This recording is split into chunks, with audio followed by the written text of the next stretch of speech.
Hello everyone, welcome to my brand new Let's Play series of Legend of Grimrock. This is Colonel RPG and I'm so happy to have you here hanging out with me as we explore this awesome title released in 2011, I think, or was it 2012? I don't know, by Almost Human, and this is an old school first person dungeon crawler. It's a party based game where you are trying to get out of a series of dungeon levels. It has a story to it, so it's something that we're gonna try and uncover through the playthrough, and I'm gonna show you. I'm gonna jump right into character creation. So we're gonna play on hard, and I'm not gonna play in old school mode where it turns off auto mapping completely and makes the game that much more interesting, but at the same time kind of hard to cover in a YouTube video. Okay, so this is the character screen, the character creation screen. I mean, we have 4 different races: humans, minotaurs, lizardmen, and insectoids. And we have 3 different classes. We have the fighter, the mage, and the rogue. So right there, the 3 traditional classes from a dungeon crawler.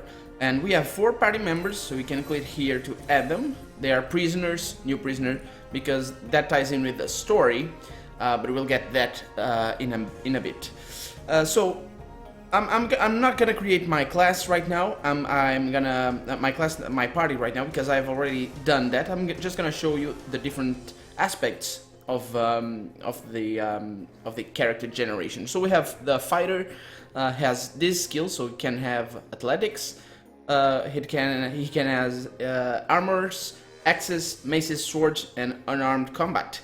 So as you can see, a very combat-oriented class. The mage has 4 different elementals. He has spellcast, which allows him to use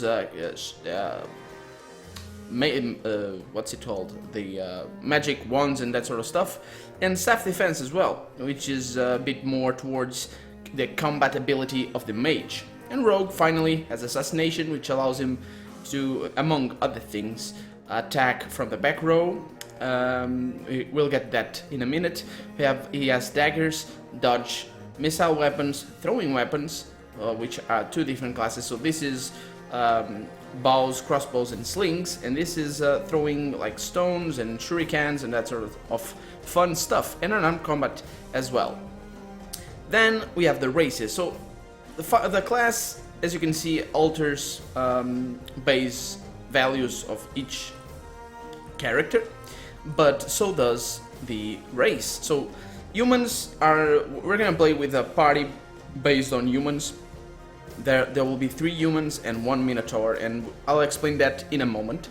So humans, they have 4 skill points, which can be distributed over here. The minotaurs only have 1, but they have a buff to strength and vitality, but they have a debuff to dexterity and willpower, which are these 4 attributes right here. Lizardmen have 3 skill points and have a buff to dexterity and a minor debuff to willpower, and insectoids have a debuff to strength and vitality, but I have increased willpower and dexterity, which should make them good mages. But I'm not gonna go there, because stats, in my opinion, aren't as valuable as skills. So humans are very powerful in that respect, because they have 4 skill points at character creation. So yeah, strength affects the attack power, basically. Dexterity improves accuracy and improves evasion. Vitality improves health and resistance to fire, cold, poison, and shock, which are the 4 elements in Legend of Grimrock. And willpower, which increases essentially stamina and mana, which is the same thing depending on the class. So let's get into the game. I was forgetting the traits.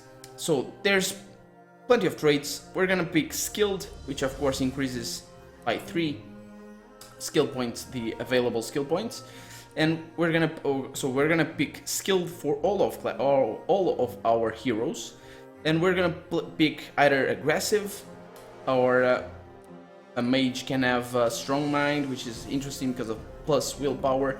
It has the aura, which is also interesting, plus energy, which is a byproduct of willpower. Depends on the build. I'm gonna show you my build in a moment, but first, let's start the game. Let's start the game. Yes, let's start the game. Mount Grimrock. So this is Mount Grimrock we're looking at. A towering spire looms above the clouds, a weathered rock that has stood tall for ages, longer than the histories of man have been written.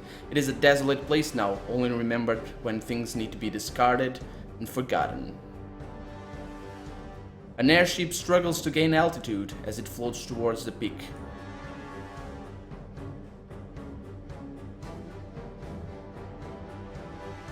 Four prisoners bound by heavy chains emerge from the ship. The court accuses them of terrible, treasonous deeds, but by the grace of the king, their crimes shall be forgiven atop Mount Grimrock.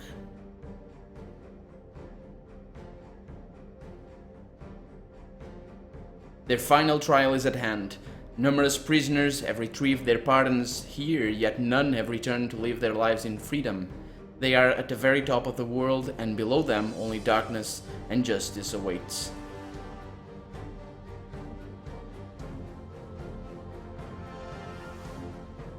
As they are plunged down the open maw at the peak, their crimes are absolved.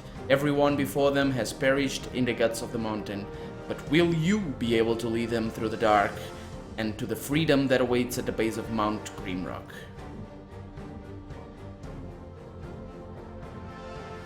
And welcome. This is the setup for the whole game. So we're a band of prisoners, 4 prisoners. We're gonna start in a dungeon, and we're gonna finish the game in a dungeon. Yeah, it's not my first time playing, I know that. Let's load my party, there it is. I've chosen custom portraits. You may recognize some of them, you may not recognize others. So this is Kalim. Kalim is a rogue.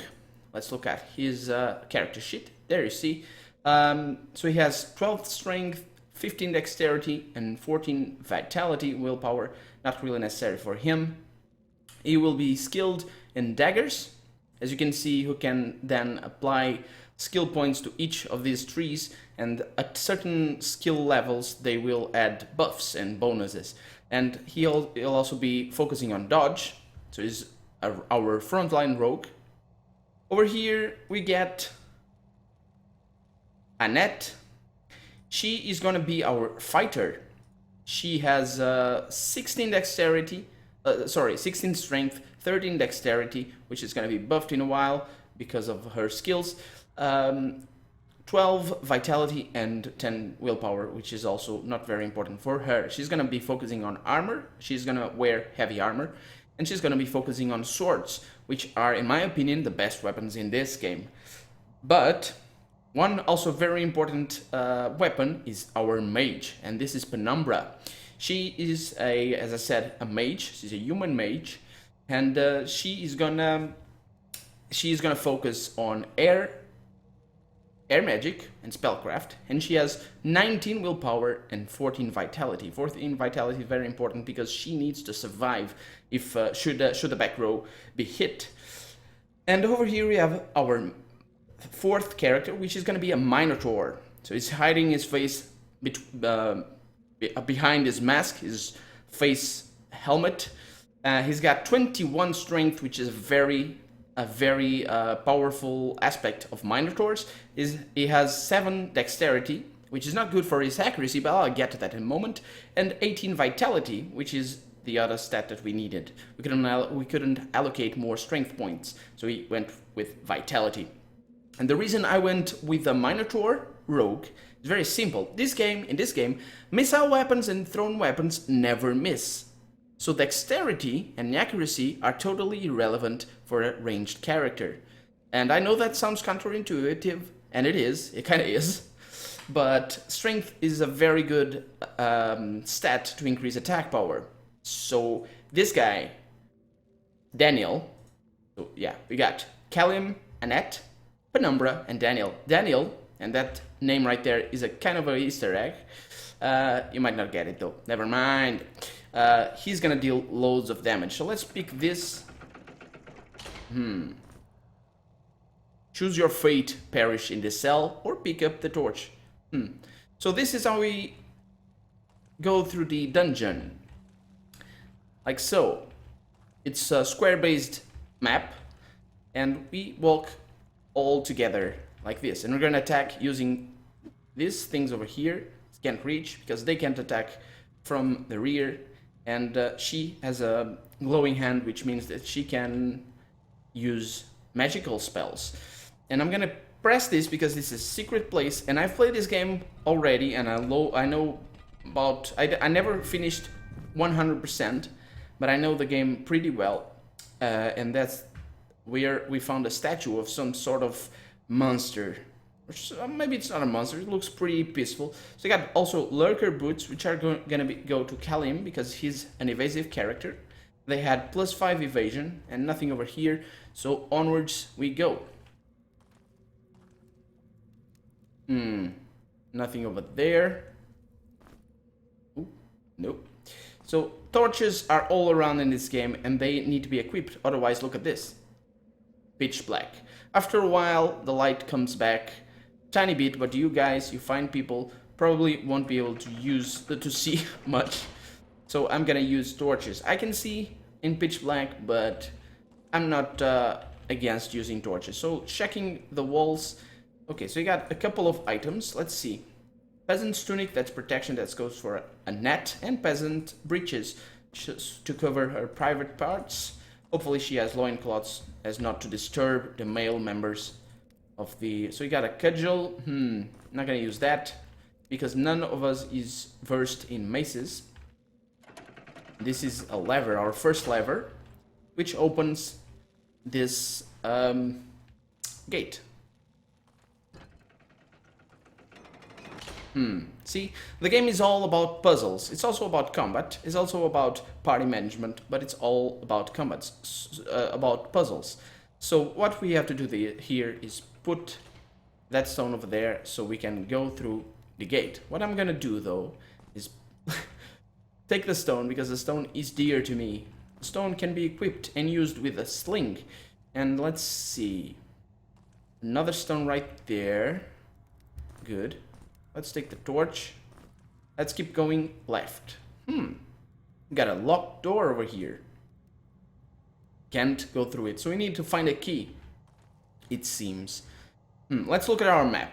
To look at our map, I just press tab, and over here you can see that we have explored not that tiny bit over there, but we know there's nothing there. So let's go over here and see what else we can find, if you can find the key. Oh, very easy. That was very easy. Let's just check that we didn't leave anything behind. No. And let's open the door. To open the door, it's also very easy. You just pick it up, drop it at the lock, and the keyhole or whatever. And, okay, so what's this? Loose rock. So that's gonna be, yes. While playing this game, you're gonna get like a muscle memory or something. You're always looking for every single wall. This game is very much about finding these little secrets. You're gonna always be looking at there. And another few places where hidden switches might be located. But for now, we got the key. The key for this, it seems. Check our map. Good. So let's go over here. Another torch, nothing interesting. Let's see, we got 5 torches, that's more than enough. Should this one go out? Oh, our first enemy. So the combat in this game, you can go, I'm gonna show you how people who are not aware of how this game can be played will go. So I'm gonna just go toe to toe with this snail, and I'm gonna kick his ass, hopefully. Yes. Down he goes. So our ammo was picked up and we got, what's this? Food. Snail slice. So along, yeah, look at that. Those bars right there, they deplete. And we're gonna need to eat. It's one of those hallmark features of dungeon crawlers. So looks like we got a dagger for Kalim. Good. We got protection 3 leather pants. That's gonna go to Annette and she's gonna give her pants to Kalim. Okay, so leather boots, that's gonna go to a net. So our front line is gonna be taking the brunt of the damage. Okay, so nothing. Oh, what's this? Nope, nothing. Okay, so onwards we go. This opens this gate. And yeah, as you saw, I did that combat very simply. I just stood in one place and used my weapons. But that's not how this game is played, especially not on hard. This game uses a special... I wouldn't say special, it's just a trick. Rewards a trick, which is this, avoiding being hit. It's very simple, you just dance around the enemies, and see? They die without hitting you. And some of you may think this isn't very... Ooh, don't hit me. Isn't very fair against the enemies. But I'll be covering Legend of Grimrock 2, which is a sequel to this game. And as you can see, my back row party members can't attack from behind. So they're gonna have to rely on either magic or thrown weapons. That's not gonna be a problem. I'm just gonna switch my torch, because that one might be about to extinguish itself, so we don't have keys, no. And we need to go through here. Let's see what's in here. So yeah, back to my Legend of Grimrock story. To close the pit, something needs to fly. Let's let this rock fly. And the pit is closed. And we have the key, good. So yeah, Legend of Grimrock 2, it's not a totally different game by any means. It's just much more than Legend of Grimrock 1. I got another bit of food. Another stone. Let's not give food to a net. Let's see if we have any... So we are over here.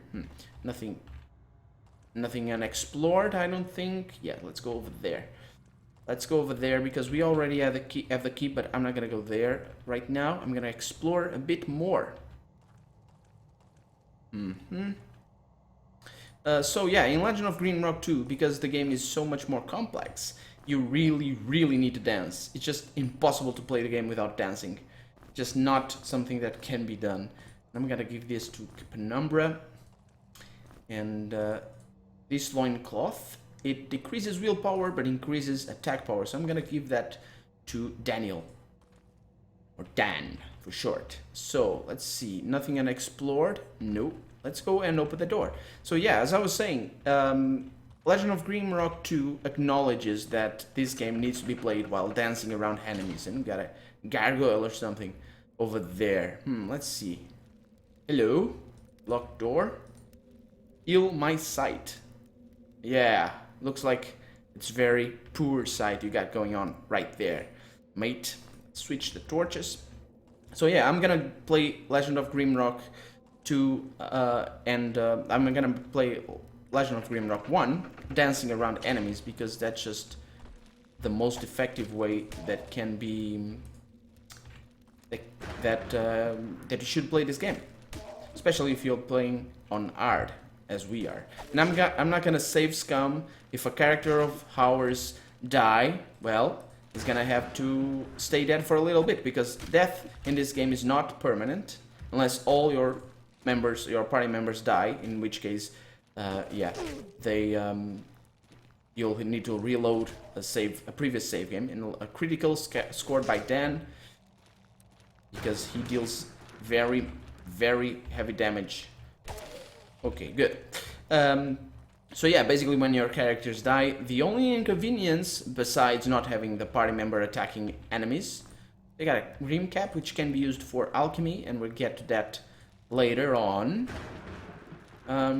The only inconvenience is that they don't gain experience. They won't help you in your fights, but they won't gain experience either. And that's a problem. So we don't really want that. If I was playing by myself, I'd be save scumming all the time. Death? No thank you. I don't want death. I don't want nobody dead in my party. But fortunately, with my dancing skills, I'm not a good dancer in real life, but in Legend of Grimrock, I am. I think I am anyway. There's plenty better players out there for sure. But I do the job pretty well, I think. And if you're an expert of this game, which you probably are, and probably are not, I mean, loads of different people watch this kind of videos, so yeah. So you just learn to do this silly little dance around the got it. Herder cap, that's food. We're gonna eat parts of our fallen enemies, which is the appropriate way of dealing with their corpses. I feel. Oh, what's that? That is a gem of some sort. So let's see. Is there anybody else over here? We'll get to alchemy later. And a tar bead. Not a bed. Tar bed sounds like it'd be very uncomfortable. So something opened over here, and we got a blue gem. Good. Let's check our map. So we need to go over there, and so we will. This is the first level. The game has 13 levels, although at the beginning of the game you don't know this, but it doesn't really do much difference how many levels it has. You get, by a certain point, you'll just get confused where the level you are in is, because you have trap pits like that one we saw we just closed. We could fall down it, but not something that I'm gonna do. Falling down pits like this one is a valid strategy to finding secrets. Oh no, we got a couple of snails trying to bite our asses, and snails aren't usually aggressive, but in dungeon crawlers they sometimes are. Depends on the kind of dungeon crawler that you're playing, depends on the kind of fantasy setting that you're playing in, because I've seen very weird enemies in dungeon crawlers. There's slimes, which isn't that weird, but you know, it's a slime isn't really something that can attack you. Seriously, it's like a gooey. No, a gooey cannot attack you. It can harm you. It can discuss you if you're not very very big fan of that. So this is it increases. I'm gonna give this to Kalim. Yeah, just for now. He's gonna wear a loincloth, and Penumbra is gonna wear some pants. And this is an evasion tattered cloak, so I'm gonna give it to Kalim. And what's this? Scroll of Fireburst. So that teaches us that we can use this rune right here to use a Fireburst, to cast a Fireburst. But Penumbra isn't skilled in fire magic, so she's not gonna do that. Let's see. We got another one of these. No, we just have one of those. So let's see what's in here. Hello, fine snail. How are you doing this time of day or night? I don't know. We can see the sky, so who knows? It might be midday. It might be dusk. It might be dawn. I don't know. So we got stones. Let's leave them behind. Let's actually switch this around because we're gonna want to keep that open. We're gonna also want to carry as many stones as possible. Let's look at that. See, my eye muscle memory or something. Oh, actually, I know what this is for. This is to open this gate in case you didn't leave this behind. Oh well, no treasure right there. Let's check our map again. We haven't been here. So as you can see, playing in old school mode will really hinder our ability to check where I've been before. So you'd either have to leave breadcrumbs or you'd be writing in a notepad. Let's see. We got a couple of blue gems. Oh no, I don't want to be attacked by that. Okay. So this is a sort of undead warrior, it seems. Okay, that's less unrealistic than a giant slime, or than a giant snail or whatever. But even still, it's an undead warrior, so not really that realistic. This game sucks. It's not realistic. Oh, I'm just kidding. If you didn't get my sarcasm. Speaking of realism, you can look around pressing your right mouse key, or right mouse button, or something. I'm just gonna give this to Kalim. This is an evasion legendary shield, and we got a legendary spear. So this increases, this is a reach weapon, so can be used from characters at the back, which I'm gonna give to him. Um, and yeah, good.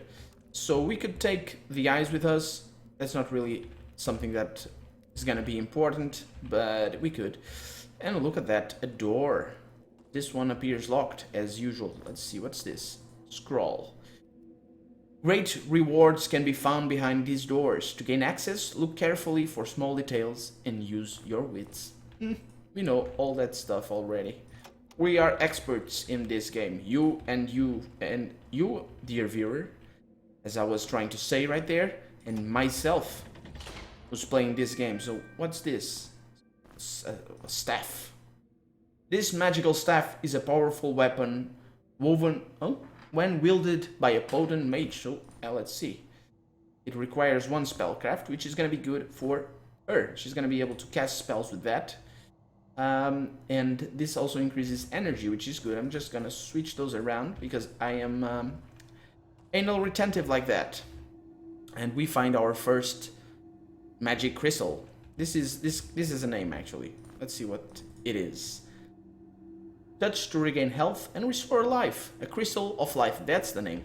So this saves the game if you're playing on just autosave mode, which can be also very interesting. We're gonna play in just autosave mode, by the way.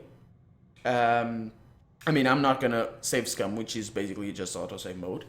And this is a scroll for Poison Cloud, which is unfortunate because Penumbra is not versed in earth magic. And this is the stairs down to level 2. Old tunnels. The first level was... Can I... Oh, no, I don't want that. Can I... Oh, there it is. Into the Dark. That's the name of the first level. And the second one is the Old Tunnels. So I'm gonna cut the episode right here. This has been Legend of Grimrock. And I'm Colonel RPG. And I hope you've enjoyed it, because I want to see you next time. Bye bye!